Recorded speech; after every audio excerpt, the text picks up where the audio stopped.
Geno mara inirio makare machiegni ahinya korom gajwang chendo enoimore e Ramogi TV tarik 9 dwe mar adek 2026 odiochieng'no Jatend piny Kenya William Ruto kawuono keto koke ayanga kendo keto chik aguch omenda mar National Infrastructure Fund makoro bro konyo nyayo chenro mag dongruok ahinya te kinde ma bende koro lek en mar chopo Singapore. Wang'iyo ni machiegni ahinya bende midhiero manokel gi koth manochwe joma mokalo nyakorom gajwang kaka wuono wago tache skunde.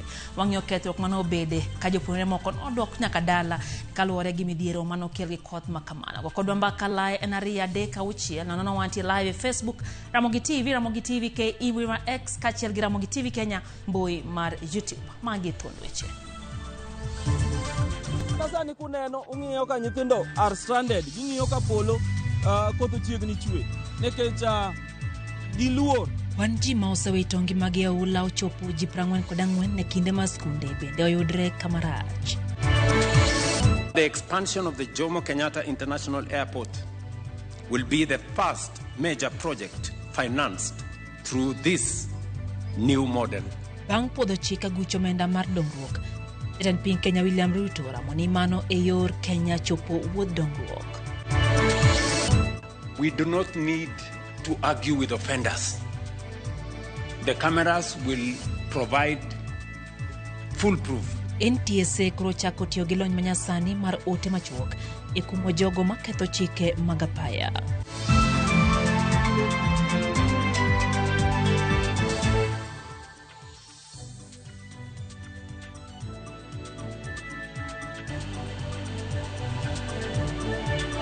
Machiegni nyakorom gajwang chendo enoimore wantiere gi Jaloko Wilson Ochuka nyinga Lydia Okeyo. Riwruok mar Azimio la Umoja One Kenya Alliance olando ni othicho oko jaod bura Masuna East Junet Mohamed elemo ma jatend kweth manoke od bura.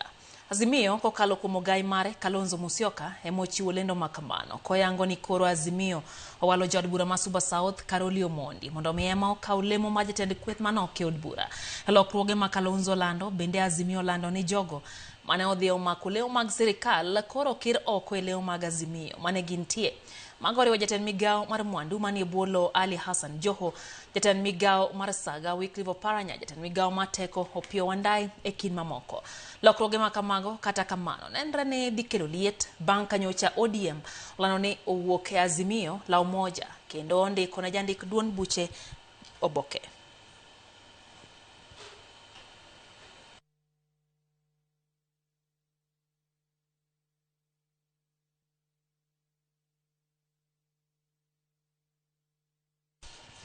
Kumachela ni jaga budget mapacho ka Margaret Nyakango yango kaka sirikal osetiyo gi omenda e thuolo madweche mokwongo e ikomenda maganario kod 5 kama yangore ni kar jot ma jatend piny kata State House osetiyo gi chiegni 90% mar pok mar hikomenda no. Jaga budget yango ni bende migepe mag sirikal osetiyo gi 37 kende mar budget e chenro mar dongruok kipimo kod omenda mane oketi e dongruoge makamago. En report majaga budget mapacho kam Margaret Nyakango ogolo mar yango ne jo Kenya kaka sirikal osekete tim budget mar hikomenda mar 2025 e thuolo mar dweche 6 mar hikomenda no. Mano kochakre tarik 1 dwe mar 1 higa mokalo nyaka tarik 31 dwe mar 12 higa nogo. Report no mulo matut chenro go kod pesa ma osetiyo kama gori omenda ma osetigo e dongruok kod mago ma osetige chenro mapile pile mag sirikal. Kor kamigepe mapacho ka moko kuom fuoni mar report Nyakango mulo riwo koda ka kwan omenda mane oketi tenge ne dongruok e hikomenda 2025-2026 ma en siling bilion 774 ka ipimo kod hikomenda 2024-2025 mane en siling bilion 612. E omenda no oyangore ni migepe kod bede migepe mag sirikal osetiyo gi maromo siling bilion 276.92 ma en 37% mar budget no. Kopogore kod dongruok, migepe kod bede migepe osetiyo gi omenda weche mapile ka pile ma oriwo koda ka chudo mag osara kendo ng'wenyo bath budget mane oketi ma en siling 1.8 e dweche 6 mokwongo e hikomenda 2025-2026 50% mar budget osetige chenro go ma en maromo siling bilion 899.74. Kar jot ma jatend piny kara State House oyangore ni ema osetiyo gi omenda mage manie budget gi atamalo 90 duto e thuolo ma dweche 6 mokwongo e iko omenda mag 2026. Mana kaka kar jot ma jatend piny oyangore ni bede migepe kod migepe sirikal otiyo kod maromo siling bilion 45.53 e chenro moko ma opogore gi mago mane odier. Mago oriwo migawo mar arita ma e dweche 6 ne otiyo kod bilion 9.8, migawo mar somo bilion 9, migawo mar omenda bilion 7.5, bad migawo mar obila bilion 4.79. Kar jot ma jatend piny otiyo gi bilion 3.9 e chenro moko e kinde ma od bura to muonyo siling bilion 1.86 e chenro mamoko. Jaga budget medo jiwo tich makare gi budget kendo neno ni oti kod omenda kaka ochan e budget ma thurka. Sirikal oyango ni chenro mar bero alap mar ndeke ma JKA ema dhi bedo chenro mokwongo ma dhi sire gi aguch omenda ma dongruok motisi ni National Infrastructure Fund ma jatend piny Kenya William Ruto puodho chik mare kawuono bang' kano kadhe gi jod bura. Jatend piny oyango ni alap ndeke no idhi ketne kinde siling bilion 15 nyaka bilion 20. Aka jafwa mar Walter Nyambaga lero Ruto puoyo okang' mar jod bura keto chik madhi tawo kaka itiyo gi agruno masani geto yo siling trilion 5 ne dongruok madonje pacho kae kowuok e ofuke joket mwandu. Pae mochomo pinje monyalo kaka Singapore chakore kar jot mar jatend piny e boma maduong' ma Nairobi. Ka jatend piny William Ruto oketo koke chik aguch omenda ma dongruok 2026 kopuoyo od bura kuom lokruok motimie kendo chiwo teko ne Kenya mondo dongre kaka pinje monyalo. Karuto okoni alap mar ndeke ma Jomo Kenyatta International Airport ema idhi chak godo lai mag dongruok. Today I have signed into law the National Infrastructure Fund. For too long, Kenya has been a nation of great ambition without the financial resources to match it. Today, I am pleased to announce that the expansion of the Jomo Kenyatta International Airport will be the first major project financed through this new model of financing under the National Infrastructure Fund. Jatend piny okoni aguluno biro bedo maonge kod mibadhi kata matin, kendo tonglo ka tonglo biro timo tich mowinjore.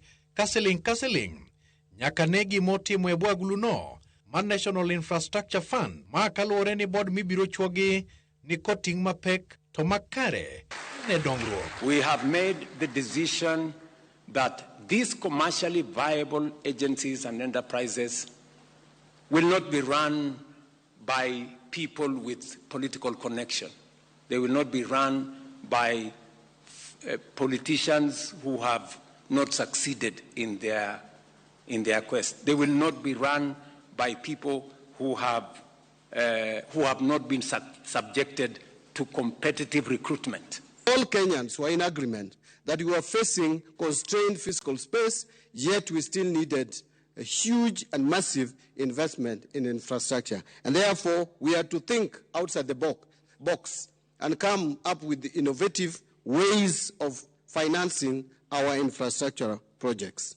Jatend piny okone joket mwandu magombo bedo agok mag jokanyo e ohala kod sirikal mondo oikre keto mwandu ka olero ni maromo bilion 15 nyaka 20 mag omenda mag aheri to kod mago mag okumba koro yaw nono ne joket mwandu kochako dwe manyien. And we are thinking about how we can synergize, we can bring the private sector, we can bring the public sector to be able to grow our economy, develop our country, because that way we not only create jobs for our children, but we develop our country. E kinde no, jatend piny odok ne lap mar tuke ma Talanta Stadium, mokoni kweth moko kwedo thuolo mar igni 15, ma jaket mwandu ni godo mar tae. Ruto wacho ni igni 15 go ni kare, ka irango kit ber mar tijno kod ber madhi biro ne jo Kenya. I saw a gentleman say that, William Ruto and the government, they have already pledged for 15 years money from our resources to build Talanta. Yes, we have. Do you have anything that you can see that that fund has done for the last 15 years? Nothing. Cabro here, a gate there, some other money stolen at the corner, others appropriated at another place. We are better off pledging 15 years when we can see a facility like Talanta Center standing. Walter Nyambaga, Ramogi TV. Jimaro Madek no witongi mage masira marapayo dio manyora lora makirembe molasses ka Jimaro Mabich tongi mage ni andaki kendo dhi nyime gi dwethiedho hospital majara moyo ginga odinga e boma Kisumu akaja fomaro Colonel Tino Lerono masira no en mano ma oyangore ni nyokel gi achiel kuom nyamburko manyonie msafara majate migao mathieth e Duale. E hospital maduong' majara moyo ginga odinga kata Russia jotuo mar Mabich koro kedo ne ngimagi e kar thiedho jomohingore ma hospital no e boma ma Kisumu bang' yudo hinyruok mathoth e masira maduong' mar apaya manotimore apaya maduong' mawuok Kisumu nyaka Busia. Gari mane waidho notumore gi gari mar Prado marateng' mane biro e opposite direction to noyudo ringo matek koro ogoyo bumps to kako owite no to gachwa emo olwar kuome. Tuk moro be ne nie bathwa kanyo bende ji nohinyore iye. Jotuo manoseyudo fuongruok mathin lero ni masira makamae notimore kinde mane ginie wuodhegi mapile pile bomano ma Kisumu kama nyamburko mane riembo e spidi mamalo nobayo yo ma otuomore gi tuk manoting'o jowuoth. Nyontie gari manyo nyontie convoy manyo aparo ni nyogia Bondo. So that convoy nyo hit tuk manyo ni mbelewa to nyo duogo donjo kuomwa.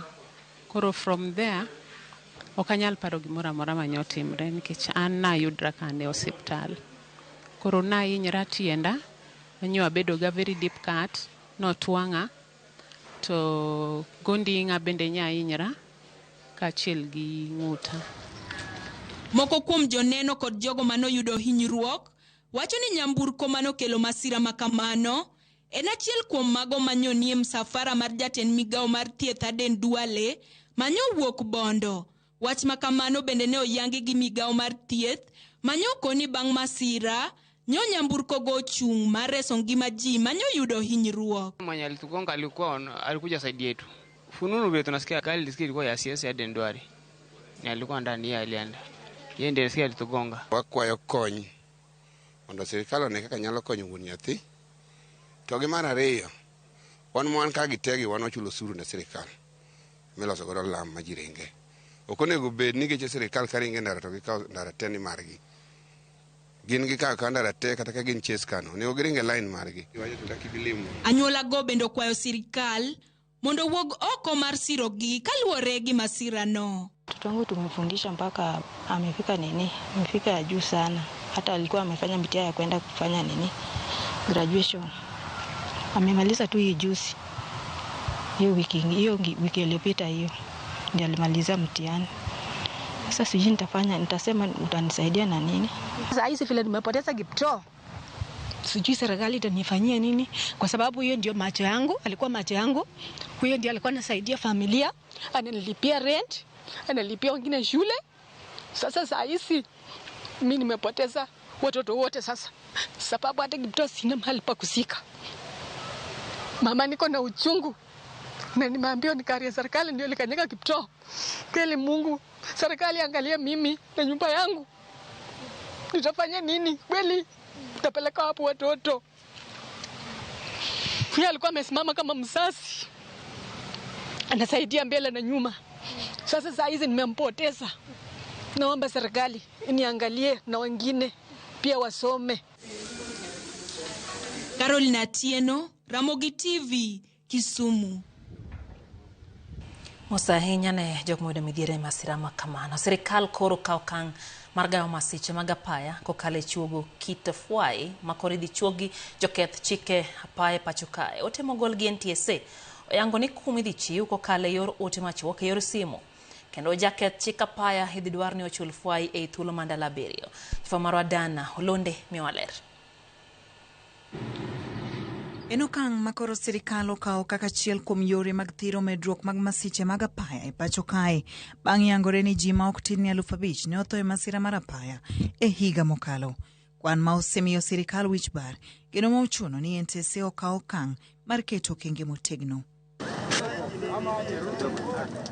E juma mokalo e kinde yudo ripot mar nonro mane otim gi duol marango weche mag ratiro National Council on the Administration of Justice, Jatend piny William Ruto nyocha onyiso jatend migawo mar wuoth Davis Chirchir mondo rang kaka inyalo chak keto e tim fuai ma achiel kachiel e apaya.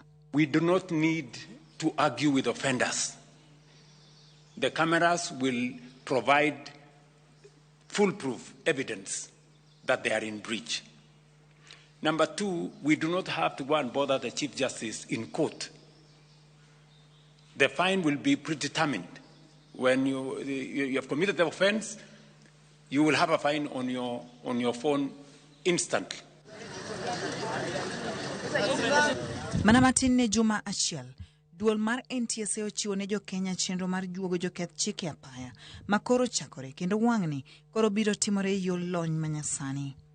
NTSA oyango ni jogo maketho chike mag apaya idhi bed ka ioro negi ote machuok e simbegi. Otego oriwo kit ketho ma ng'ato timo kod fuai ma omiye. NTSA wacho ni jariembo idwaro ni ochul fuai mare i thuolo man dala beriyo kochakore odiochieng' ma omiye kum.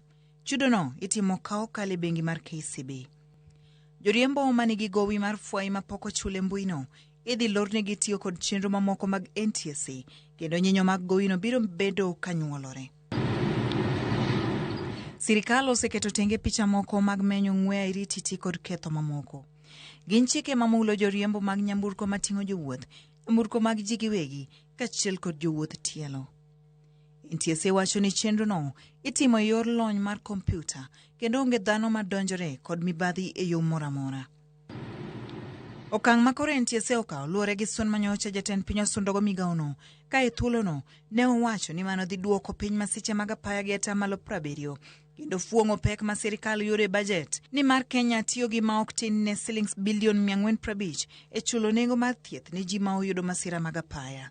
Kopogore gi wach mar fuai, sirikal bende oyango ni pod manyo riekni mamoko mag gayo masichego ka okalo e tudruok gi bede migepe mamoko. E thuolo mabiro, igeno bende mar biro bedo kod obila mag trafik mani kod picha kuomgi manyalo menyo ji maketho chike.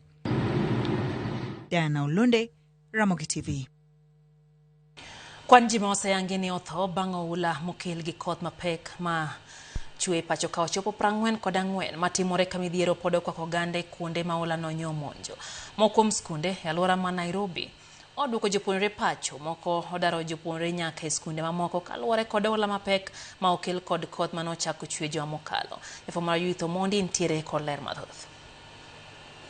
Nyaka sani midhiero mar oula oseyang ni olal kod ngima ji ma ok tin ne 44. Midhiero mamoko bende pod kwanore.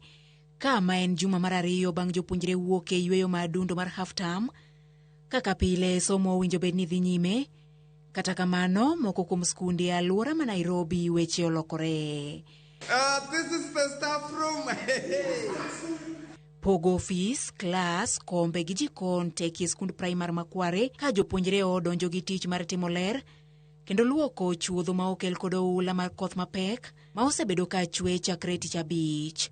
Ok mana ka, walimo kendo skul machielo Our Lady of Mercy mana Nairobi ka koth riko kel tho bang' yiend stima lwar.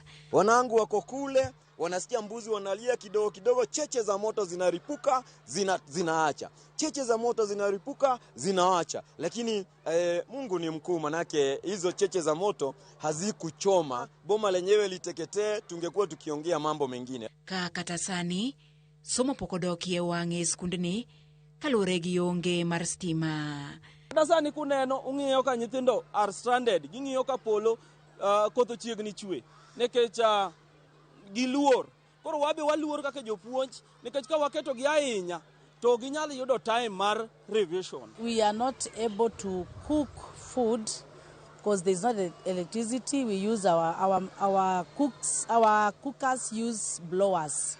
Gino magikoni poni odhi nyime to nyaduoko jopuonjre chien ahinya to e kinde ma penj chiegni. Nyithindo somo gi revise ne end term assessment. But koro flood ni miyo kata koro ka wan kod gi class to waluor ni koth dhi chwe magolgi magidhiyo kata ka time onego bed ni gidhiye pok oromo. Koro wakwaya serikal mondo olosnwa drainage system mondo ka pi obiro mang'eny kaka ng'enyni to pi kik pong' kamoro amora. Ute moko migero machiegni gi skul manyalo geng'o kar kalo mar pi. Wakwayo the county government, the governor to work on that so that kik wabed gi blockage. Kaluwore kod ripot ma wayudo kowuok e apis jatend migawo mar jotije sirikal Geoffrey Ruku, skul kaka Nairobi Muslim oduoko jopuonjre pacho. County Girls ochwalo jopuonjre maromo 272 nyaka e skund primar mar Riverbank. Skunde mamoko kaka Olympic, Mathare, Uhuru Boys e kind mamoko bende oyudo midhiero nikech oula gi. Judith Omondi, Ramogi TV. Daika na para kodaboro nyakorom gajong bang sade kamaroti eno chenro en oimore erokamana ahinya kuom keto Ramogi TV kapok okawo yo mokwongo. Mokuom ote Kababa Twins Maronjinyo wacho ni weche gichopo ne entie Kisumu Europe jopiny nyaka koro bed motang' kod koth mapek makoro chwe pacho kae. Jokano ngi Pascal Oranga erokamana ahinya. Neno bende kanyo ote mar Engineer Fredo Bura Mikindani Mombasa wacho ni aguch dongruok kaber to kele fungruok ne japiny bende. Haya, Jakom Gideon Midega nyakwador ka wuodo yo mogango wacho ni gin kanyo gi Joshua kelo gitio mos makene joma noyudo accident manotimore Otonglo eno kanyo ote mar Mandela Oniala mar Kibiri Ward gimen gi Chris Oniala okwayo sirikand county Mama Bay gichope bala wacho ni nyaka ne pi wergi ma mwandu gi kethre Friday last week pok gineno kata jachung' achiel kochopo irgi wacho ni dhogegi omoko kono Pejo ni koso wan waonge kwan mar jo Kenya wacho ni walan ni wach ni motegno ne jotendo kochakre MCA, MP, Women Rep nyaka governor ok gimor mano jobala e county ma Homa Bay kopone jatelo mora winjo to kony mana osebedo kopone chwalo ne oganda moyudo hinyruok opari e jogo bende moyudo midhiero kadak mabala e county ma Homa Bay.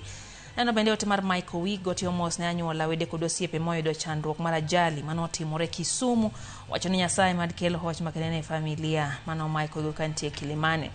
Neno bende kanyo ote mar Wuod Nyaramba wacho ni entiere kodwa e chenro entie kanyo e Calvins gimange Christine giwacho ni weche gichopo negi e yo makare. Rigano jiwa wacho ni entie Kisumu wacho ni Singapore to wachopo makata tek. Erika Woche wacho ni entie Kayole tie kodwa e chenro gin kanyo gosiepege kaito Maurice Omondi wacho kanyo ni en bendo wacho ni nyaka wachopa Singapore. Ozumka Peter wacho ni entiere yo makare ahinya Migori County Luanda Konyango weche gichopo ne yo makare to mor kod jo NTSA depe moko riembo nyamburko matek kabisa mogik sirikal okonyo jo wuoth ndara mawuok Luanda nyaka Nyakweri Ochot. Haya, neno bende ote kanyo mar Onyango Dal Mishura ntiere Himbo Usenge kato Crispin wacho ni en bende entiere kodwa mos ne jomo yudo kuyo to kamana ahinya.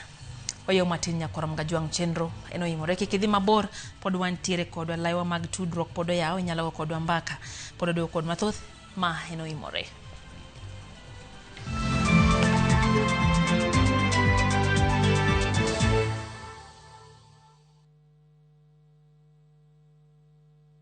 One day, while teaching an oral healthcare class, I saw a little boy who kept covering his mouth. It turns out he had lost some of his teeth and felt embarrassed. But as a hygienist, a child's smile means everything to me.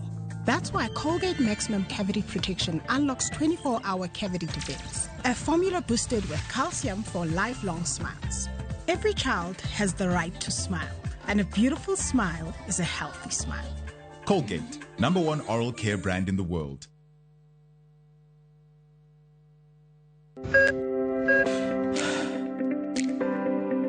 E chuny ogandawa, ngima mar del en mwandu maduong'ie moloyo. Mondo tekruok mar dende obed maber, ok gin ga gik matek. Gin gik maluongo ni lifestyle. Manyiso ga jotuo ni gigi ok gin gik minyiewo, gin gik mitimo. We bedo gi kiawa. kendo chak bedo gi ng'eyo. Nachako chemotherapy. Side effects nen yier wi nyaka lwar, constipation, chandi seriously. Warwaki e penj laktar ma en tudruok gi lakteche molony. Isamidhir jahocho cha nyaka ibed ni iseng'eyo ni mae shida ma an godo to adwa konyo. Chakre weche thieth kod chiemo mar mine mayach nyaka e weche thieth mag tuoche masiko. Wakelo od thieth e od dak. Tuo mar rheumatic heart disease ni landore sana e gwenge ma poverty nitiere. Riwri gi Ruth Otieno, wuok tich nyaka tich abich, saa 12 odhiambo.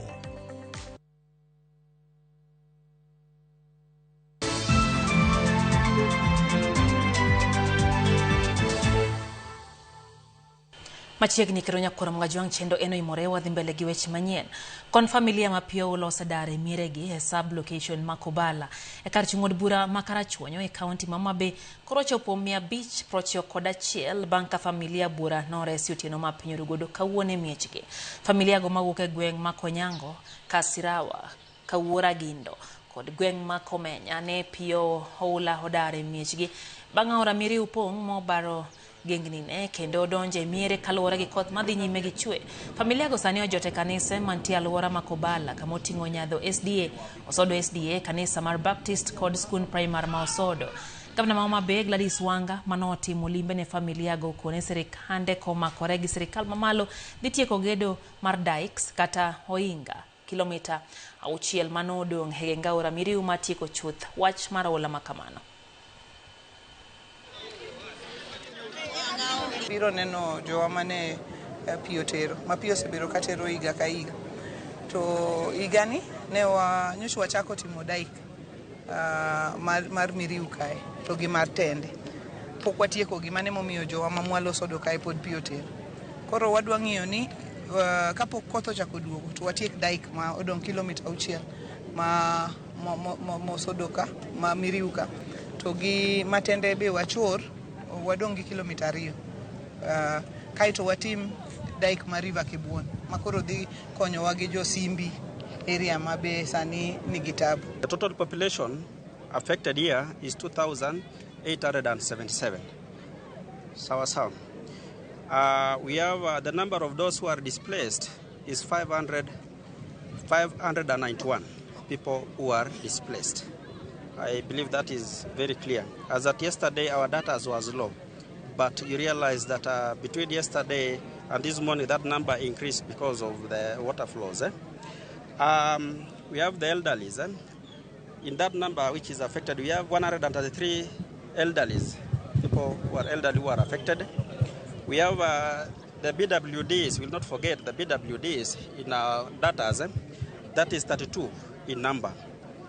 The pregnant women are 33. Those are also the team which is vulnerable also. We consider them as vulnerable and the disadvantage in the society.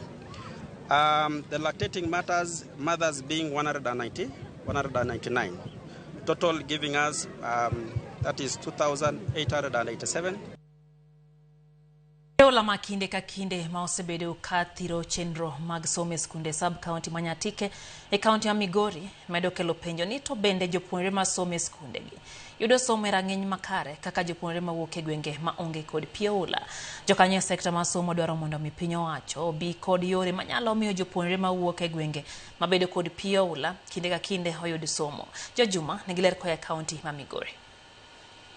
Sari okinyi kachiedo ma somo chakre skunde mopogore opogore e gwengo mag Nyatike.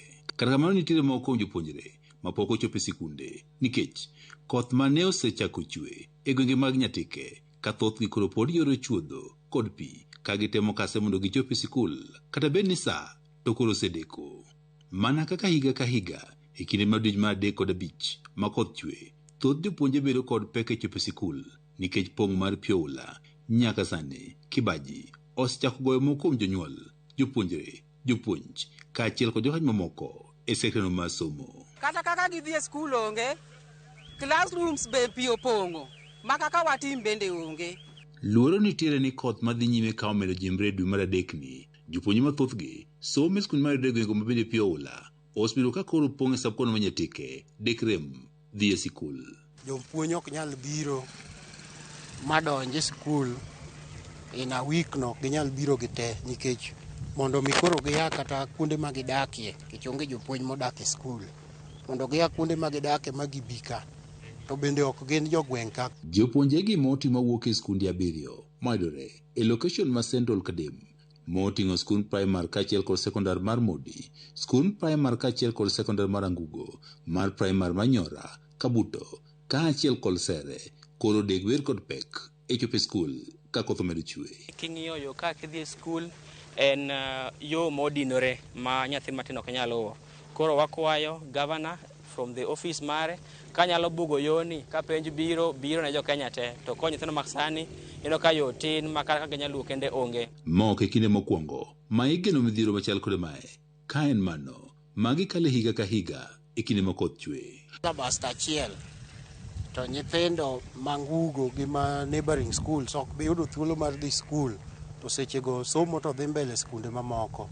King'iyo chupe mar skul gore piny nikech flooding system oketo yo lowo bedo mayom koro kata ngima ma nyithind skul bedo ga matek. Lipot mawuok kuom sikunde moade gwengego ma piyo ula osebedo ka pong'o yango ni kinde ma piyo ula bede gwengo mag Nyora, Kabuto, Modi kod mamoko e sabkono Manyatike chenro mag somo osebedo ka rochre kuom kinde nikech jopuonje ok nyal chopo e skunde kaka owinjore. Makata attendance mar skul osebedo karach nikech sana sana the pre-classes grade 1 to grade 5 ok nyal nikech ok en makende kata gi mbele kocha bende nitie aora momuomo ma nyithindo ok nyal yoro. Mae osekelo penjo ni to jopuonjegi bende yudo somo makare ka jopuonjre mawuok e gweng'o piyo ula koro onge to ang'o ma inyalo tim mondo gibed maromre e yudo somo. Koro wakwayo ni kaponi nitiere yo minyal temgo mondo mi wang'a yorni kata pigni mondo geng' mondo nyithindo masomo Angugo gi Modi oyud yo ma ginyalo dhi gi skul mondo kik wegi chien. Kaso jonyuol kaka tong' meny sani onge nikech puothe lo dino, piyo dino, yore berach. Koro ka gavana nyalo timo some donations in terms of meals mondo nyithindo konyre godo e skunde. Tadwa chako kwayo sirikal gi county government ni nikech kodhi no biro sama nyithindo dhi e skul. Ka wadwaro konyore wang'e ni nyithindo ma ne dhi skul kik bed ni koro we dhi skul nikech koth chwe. Ka wanyalo loso negi temporary camps e skunde ma gisome.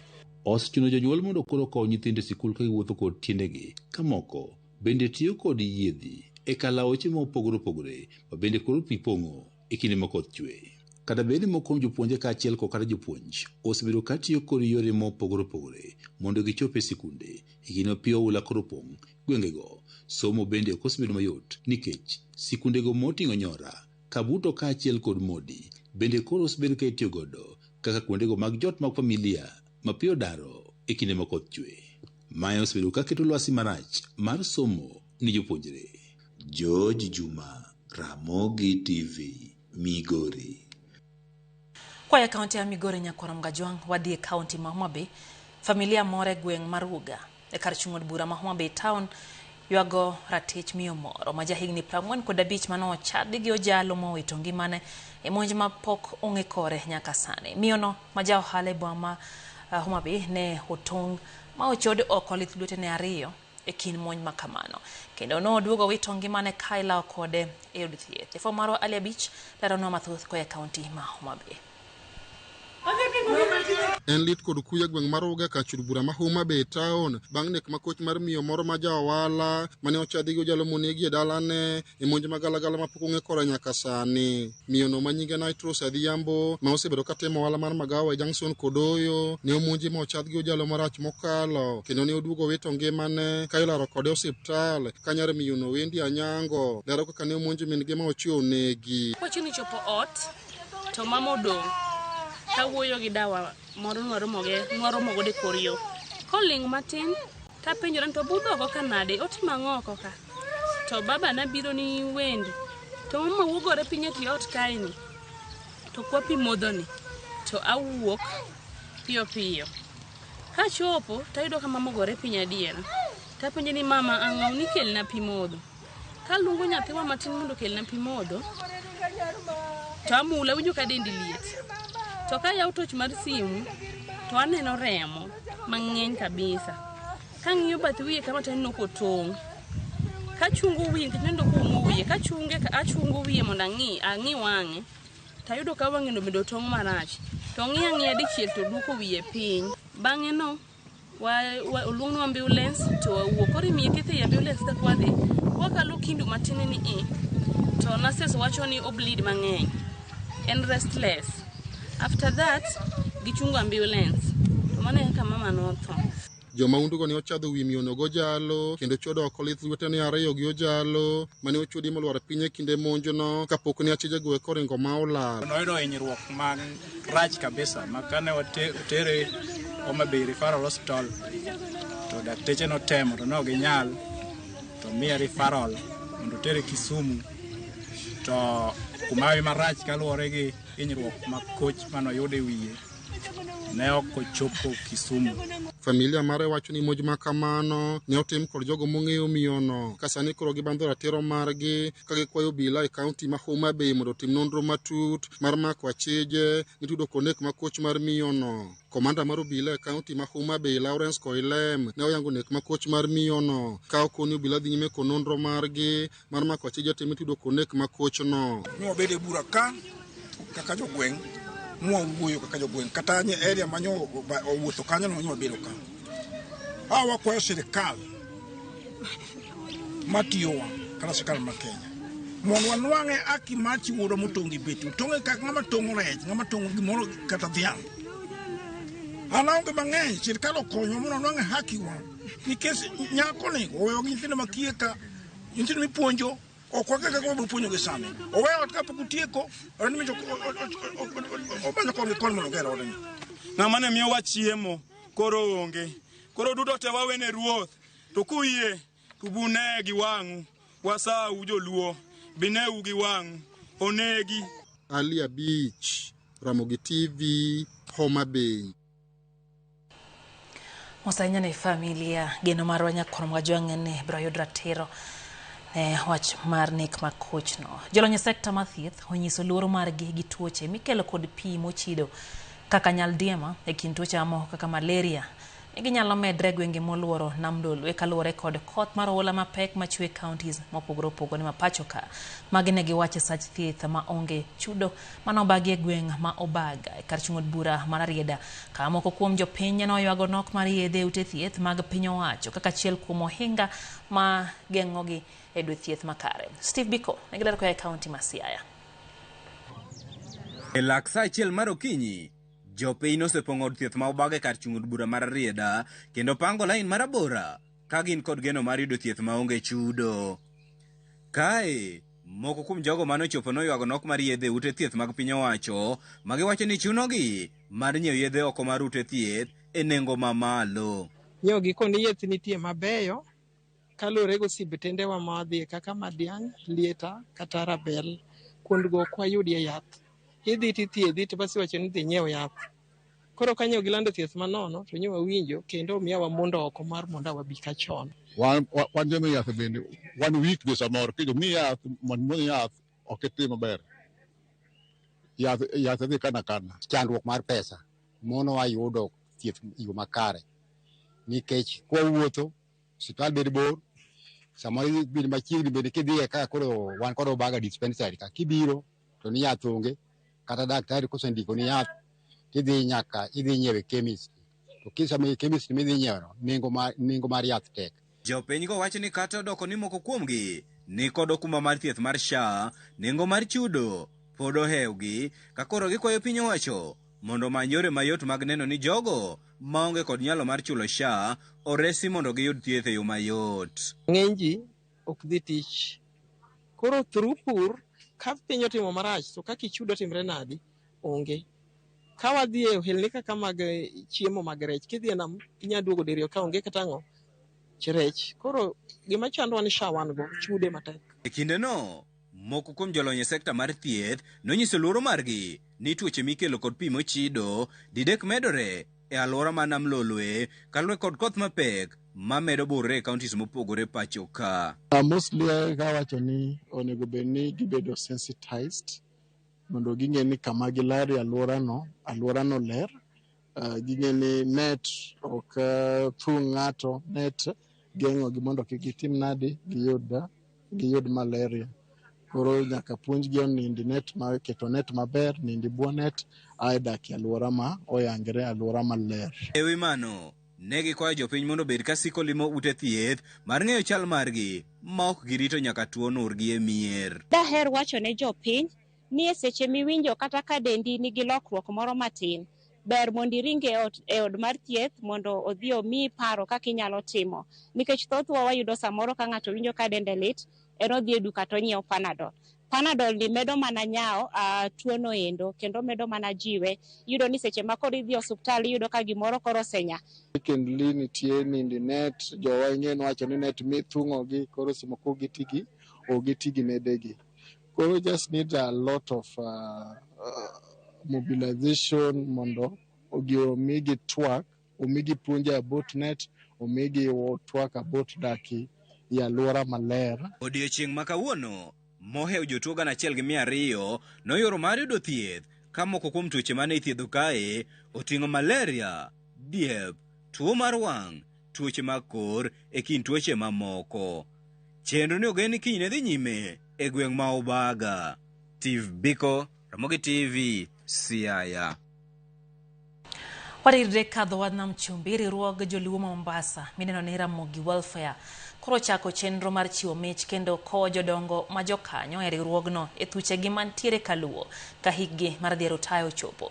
Okang' ma kama gikoni en mar miyo mijing'o jodongo dok dala kendo chugonegi chenro mopogore opogore manyalo konyogi machalo kaka ohala. Joja oko ne gleko e kaunti ya Mombasa. Ne en mor kod miel e romo mane okelo kanyakla jokanyo e riwruogo nagi Mombasa midendo ni Ramogi mar goyo oriti ne jodongo ariyo ma jokanyo mane oserutaya kendo chunygi ne gombo dok kaluo. E nyasino mane obagi e Ibomu Changamwe, riwruogno ne ochwalo ne jaduong' Patrick Obara mich mar masind luoko gache, ka jaduong' Andrew Ochieng' Ng'ong'a to ne ochiwne mich mar mabati mag gedo. Aye ni nyasi migoyo ni jaduong' mara Andrew Ochieng' Ng'ong'a noyudo ajali kano biri dala sani en piny koro nyoora mondo abi mondo achung' ne kare. Koro moloyo tago erokamano ni Jaramogi kuom gima gitimona. Gimiya mabati nikech nichachako ot to jaduong' nan piny kaka anyal onge to Jaramogi omako bada bomiya mabade 50. Biro ka represent babwa maduong' miluongo ni Patrick Obara, member mar Ramogi. Makoro baba kadhi dala to dhi konye odhi chako go kamoro. Kane waloso katiba manyien ne wawacho ni nyaka wabed ni ng'ama osebedo Mombasa kae e Ramogi higni 13 en higni 60 kadhi mbele. Ko ndiko barua madwaro odhi oywe dala. Ne wawinjo ni wabiro solo ne pesa kendo wabiro kowe dala. En okang' mane opwogi moko kuom jokanyo makoni ma en achiel kuom chenro ma bende geto siro jodongo mosebedo ka kwamo e boma bang' rutaya nikech onge mar nyalo. Sani jowa mwagoni oriti bende savings mekgi idhi migi magidhi godo dala. Omiyo jok maparo ni wan wakowo liete to nosingi to jirani ema kowi kiyudo masira. Omiyo mano bende watimo. Wasebedo gi kinde mang'eny ka dhano wacho ni Ramogi en mana mar liel kende. Lakini chopo okang' ma wagoyo ne jo oriti kendo wakowo jowa ka ngima ma wamiyo gi gigo ma gidhi chako go ngima ka gidok kaluo. Ma en mor maduong' ok onego wakow mana dhano ka tho. Wadwa ni water ji ka ngima ma ka gichopo dala to ginyalo endelea gi shughuli maggi. Kendo walamo ni Nyasaye ni gibed kod ngima maber mondo Nyasaye oriti gi chiemo kwa dhi e dala wanarom kodgi. Ok odwa ni kiwuok e lwetwa kaeri iwuok maonge gimoro amora miwuogo e lweti. Kata sama wuok gi gima iwuogo ni nitiere pesa modong' ibiro migi e ng'ato e lwete kata mana chek ibiro ndikne gi chek. Achiel kuom chenro magitayo magikoni timo maber en riwruog saga midendo ni Ramogi Sacco magikoni jolo jokanyo e tayo chenro mopogore to chutho mag ohala e yor chiwo hola to kod keno. Koro oromo bedni wachako wach mar education. Nyithindwa wane kaka wanyalo tere skul. Nikech nyithindo mang'eny bede udi. Sani ne uneno CBC, nyithindo mang'eny mane dhi e grade 10. Jonyuol ok nyal. Atua mwasechopeni. Wan gi investment, sani wasechako go oriti ne jok madhi dala. Koro wang'i education mondo nyithindwa omed somo. Nyithindwa mapod tindo manitiere Mombasa ka wadonjuru e Ramogi, ng'at ka ng'ato mondo mi wadonji. Iwacho ni lwedo achiel ok nyal tony muogo, to ka wan pamoja to wabiro dhi mbele maber kabisa. Aneno ka Ramogi sani recruit young people, joma tindo donje Ramogi sana. Koro kinoko kanyo ting'ama tin to kik Ramogi wei oko. Sani wan gi mtoka ma Ramogi ogolo manyien kendo the 16 seater brand new molwar alware nam kae, ok ni second hand. To mano pesa mag members ma members o invest e Ramogi.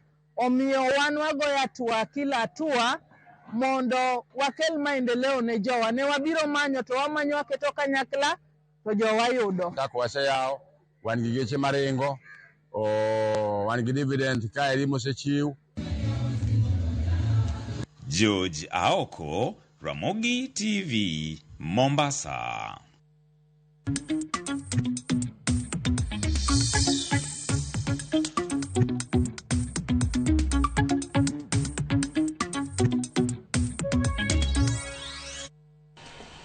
Fuachi pak ni riwruok mar Jaramogi wacho ni riwruok e teko giwacho kanyo ni chiwo maua kapod ng'ato ngima ipuoye kendo ikonye kapod onyalo neno.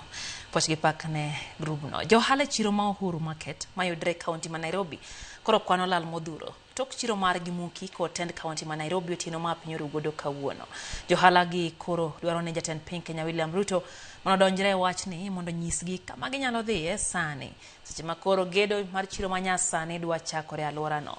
Chiro ni ma johala wacho ni gisebedo ka giuse kuom higni moingo 40 ma osebedo kar yuto margi ka giywak ne gisani koro gidong maonge ka ginyalo konyore.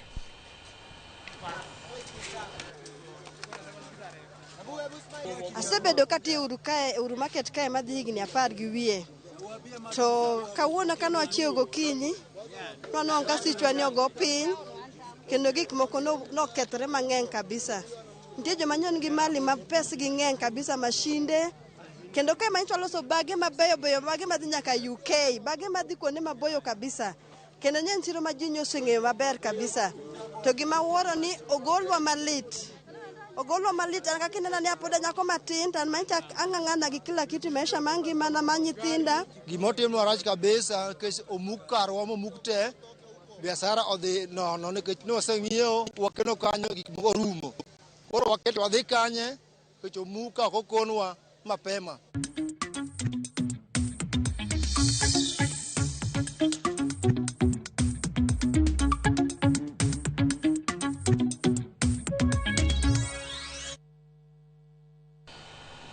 Wakayo machilo Nyakorom Gajwang' aneno ka Lawi wuod Adori wacho ni entiere kodwa e yo makare koya rinya kaito hauko dibo kanti Olanda wacho ni tiyo mos ne joma noyudo masira mar apaya wacho ni jo Olanda kawo mos mage. Tabil Juma wacho ni omor gi chenro ogone familia mo wito joge gi mos kaito binano kanyo ote marainia owuor gi kanyo gi reso ya moto mano magi wacho ni mos anya kuom jogo manyoda jali otonglo kwa wane gi changa mapiyo ero kama na hinya kaito bende neno ote kanyo muora gi Janabi kantio yani Masai. Kenya dwaro lamo koro wacho ni Chief Kerry kod Nyong'o wacho ni ofone gi kagintiere oyani Masai. Neno bende Nabi wuod Nguta mar wang' neno wacho Ramogi TV chopone eyo makare. Olalo matudo kanyamkago gi Suna pia ora Migori ringo ewi okalre ogomos na jogo moito joge gi omoso meneja ode Angeline Blessing gi min gi Nyarabede wacho ni olalo no kinyal ne mondo mi konyne gi Nyakorom Gajwang' anya gi jotelo maya lorano mane lungo ne olalo matudo kanyamkago gi Suna pia ora ma Migori wacho ni sane ringe wiye kendo nyalo kelo hinyruok ne oganda. Bende aneno kanyo ote mar Beryl wacho ni en Beryl Elizabeth entiere koya Mombasa Magadini mwene weche gi manyino dia makawuono. Oduo kod mago mag tuke Nyakorom Gajwang' kikidhi mabor.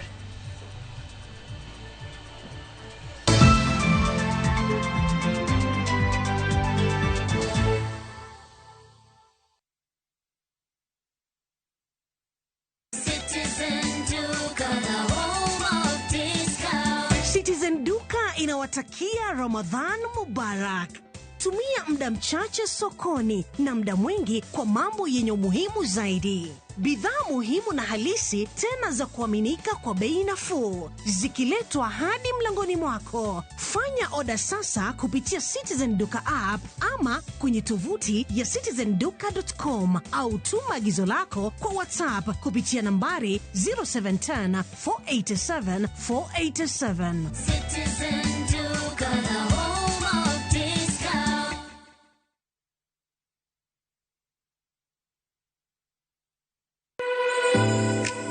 Chiemo oken mana gima wachamo kende. En sigana. Tim mapile, nyasi mar nyiso ni wan ng'agini. Mit chiemo en ang'o? Kitungu. Ber mar chiemo mar fry en ka kitungu nene. Wanono kido mag tedo e alworawa duto.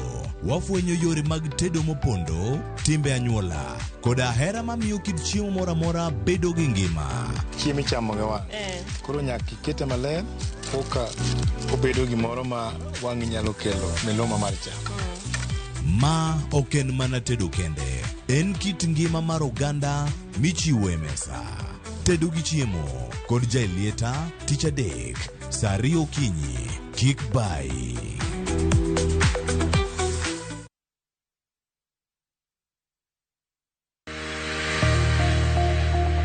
Ng'ato ka ng'ato nigi gima ber mohero.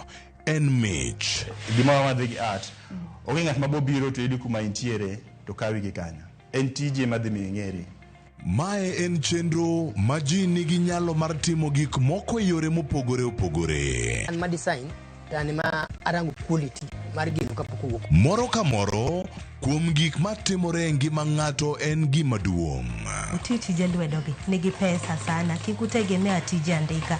Nikech duong' ok en gima iwacho gi duol maduong' seche moko, to en gima itimo gi lwedo. Mi pokni no teko.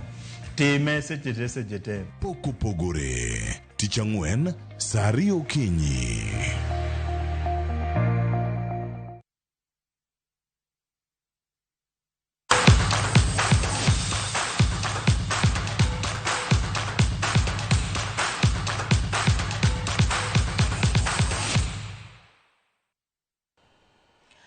Kocha machon mar Harambee Stars mawuok e piny Turkey, Engin Firat owito ngimane. Report mawiye kalore kod oboke mogol kod klab mar Nejme SC manyaka tho mare osebedo ka en kocha margi. Wacho ni Firat nolwar piny kendo tho e paw ndeke mantie boma ma Istanbul e piny Turkey tok yudo buok mar adundo. Firat ne en kocha mar Harambee Stars chakre 2021 nyaka 2024 ka bende nyalo par ni ne okawo thuolo ma kamano e kinde mane Kenya lor ne ok e tuke duto mag adhula kod riwruok mar tawo tuke adhula e piny mangima FIFA.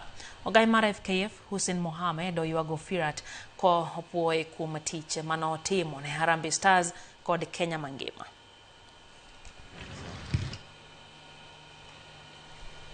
Joloch nyadi 21 e tuke adhula lig maduong' pacho kae kotene kod kocha margi Charles Akonor no teng oko e tuke mag FKF Cup ka geno margi koro dong' mana e kaw kombe mar lig maduong'.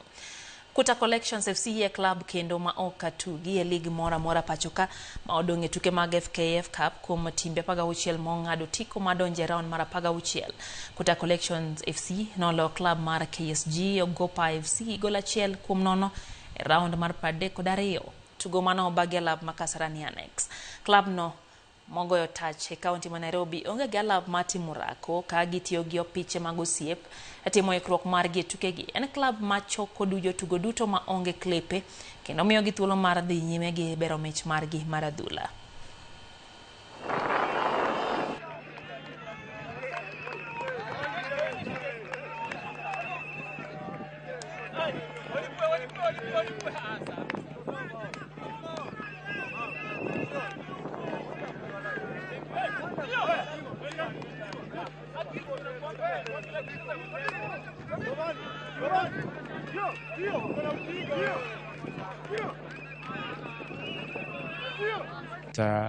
Compared to the previous game, our team has gelled, and we are looking forward to the next match, and we are very confident that whoever we face, we're going to win.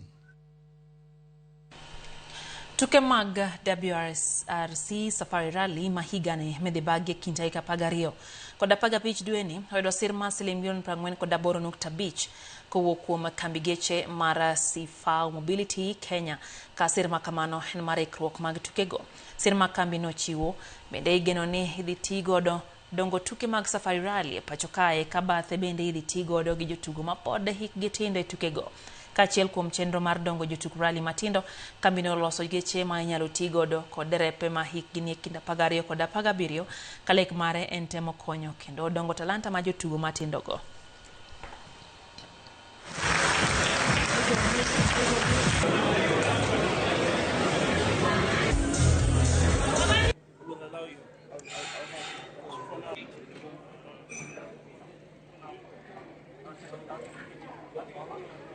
Yeah, last year was my first time doing the Safari Rally. Really exciting. It's more like an adventure compared to some of the rallies and a really unique event. So was happy to do it and to be I was 4th last year. So it was actually the result was still. Last year was quite close in the end, but of course the weakest point of the season for us was the mid-season, specifically the dry gravel rally. So definitely looking to improve in those areas. But of course it's a long championship. We need to keep a similar level of performance, but of course find some key events where maybe we didn't perform as well last year to look for improvement. We actually continue giving a lot of transport support to the Safari Rally team in Kenya, as well as a lot of the other materials. And we are proud to be associated in sponsoring the WRC Kenya because it brings in a lot of visibility for us in Kenya. Dina Safari Mariembo ne team mara Air Pocket gi Kenneth Karaya mara Black Mamba Development Squad ndiye rekod geno matingo kombe giko season ne hepiem ndigni mag Loop Safari Gravel Series banga kao loche tielo mokwongo. Safari no teke thuolo mokwongo hekidieny marwa keni to Kariembo ndiga gisecha 4 dakika boro gi nyeri 4. Kendra Masiga Mariembo ne team mar Loop Squad gi Monica Jelimo na Mariembo ne team mar Aria Fineji no tieko thuolo mar 2 gi 3 kalore. Kidieny mar joma yawuowi Karaya ma en jaloche piem gi no tieko thuolo mokwongo gi seche 3 dakika 6 gi nyeri 50 ka thuolo mar 2 gi 3 no logi Stanley Ngugi gi Jordan Shelek kalore. Wenge mana Ivasha biro bago tielo mar 2 taika 13 dwe mar 6.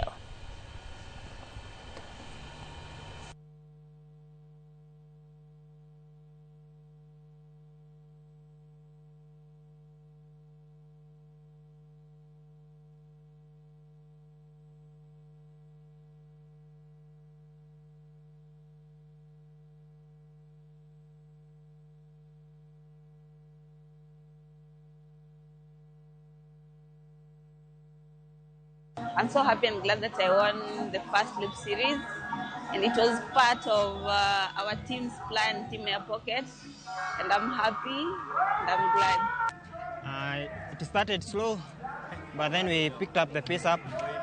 It was muddy, and the terrain was good, up and down. I enjoyed the.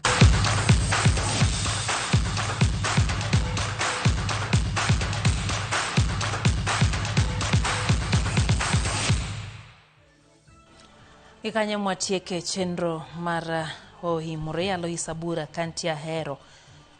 Alois ya Ahero to wuoro gimotimore. Nairobi wacho ni pok neno gi wang'e. To ya Ahero mano nyiso ni chal ni gino notimore mane pok oneno adier. Ngima nyithindo kod jopuonjo ne goriti. Drainage system olosi e yo makare. Mano Mwalimu Quinta Budi wacho kanyo. Binaneno kanyo ute mano mara Crispin wacho ni owuoro ni nyake chuny boma pio uladaroji. Wacho ni koso chal kagima endalo giko kaka nosingi. Erokamano ahinya entiere Rabuor Massive.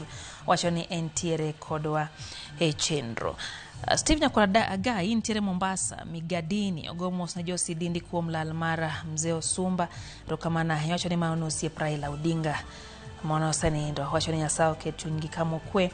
Bende aneno kanyo Tabil Juma wacho ni riwruok to eteko kod Konga to dala kangi manyiso hera. Wacho ni puoch gi pak ne oganda go motimo tim kama riwruok mar Ramogi mantie Mombasa. Puoch gi pak wan bende wachwalo ne gi kanyo. Eno bende Evangelist Dan Wuodo Mwea kawuok Mombasa wacho ni weche gichopo ne makare go mos ne jogo mowito ngimagi e koth machwe kod ndara kendo jo Kenya olam Nyasaye matek erokamano ahinya nikech Nyasaye wacho ni chal ni okecho ngone mosiko bendo chwere jadolo biro bedo mana maber. Rigano Jiwa wacho ni entiere kodwa entie Kisumu wacho ni wuoth mar Singapore ema ogando kete wangi mano onito bro bedo nade. Jawer Evangelist David Pauline wacho ni timo sahinya ne jogo moyudo masira kaito Martin Ochieng Marwea. Martin wacho ni wechegi chopone eyo makara gin gi min gi Mary Amolo kod Nyalago to kamana ahinya kuom ketera mogi TV duto igoyo mana mos nyakwara Mgajwang ne masira manobwogo jo Kenya. Odongo wuoda Sebo Nyagoma wacho ni entiere got bondo kod wuon gi Jared Onyango kod min gi Pamela Chieng gi mor gi chenro opieja chumane ni kacha ka intie Nyamasaria kaito Jawalenda Jack bende wacho ni wechegi chopone eyo makare ahinya. Kajus Jakoduol wacho ni entiere Sakwa Bondo wacho ni osebedo kodwa are chakruok nyaka giko. Binaneno kanyo ote mar Faith Mzomo Mwalimu wacho ni sani derepe obed motang' koth chwe apini bende richo en araka mane jothurwa premature death wanyalo geng'o ka bedo motang' apaya monyo ji tieko. Kaito wacho ni government okasre nyocha giwacho ni gidhi keto CCTV apini labda ma koro nyalo konyo nikech koro otek. Omondi Washington wacho ni entiere kodwa ko entie Masara Golden City amwene wechegi makare. Brano Mari wacho kacha en bende ni pio ula osemiwa luore bwa ma Nairobi kendo masira maga paya bende mayo wa jowa. Ono Brian kantiera ngala Kajamba jarangala Kajamba kantie Kayole. Mus Diamond wacho ni Kisumu Airport amwache gichopo ne kaito Mosh Woda Kinyi Nairobi Kayole mbende entiere kono wacho kanyo ni entiere kodwa Kenya masani wantie mokiani en Kenya mane oganda wa inega nega oya weche magarita osebedo marach nyakwara Mgajwang geno marwa en jotelo neno weche gi kendo gibro neno ni arita oduoge koro gwenge mapacho ka mai makelo agi kumar chino maro imore in misebedo kodwa nyaka wachake cheno mara manyo piny nyaka sani wagoni erokamano elo team mono ni weche gichopni o makare na wan kacha gi Jaloko Wilson Ochuka newsroom kwa jana wangi Ken Mugagile reporter duko wagoni erokamano wasebedo kae bende gi Bob Wafula mano en director marwa giduto nyakwara Mgajwang wacho ni unini makare rich masani nyinga Lydia Okeo.